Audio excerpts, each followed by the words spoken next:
Okay, guys, we are back again, and here is the results. Yesterday, we put the bet for 100 Rand, and we were supposed to get 113 Rand, and yet we did get our 113 Rand. Congratulations on us for that. Now, what we do is we take the 113 Rand, and then we make another slip looking for 1.01 odds, 1.10 odds to make another slip and see what we get from there on. Okay, guys, for today's games, we have Liverpool here and Manchester United. Those are very, very good teams, very, very strong.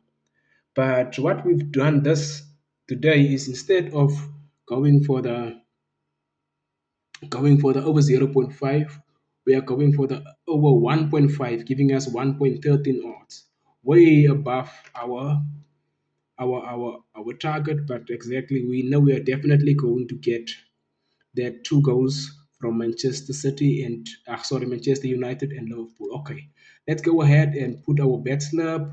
We'll come back later on and see how it's going.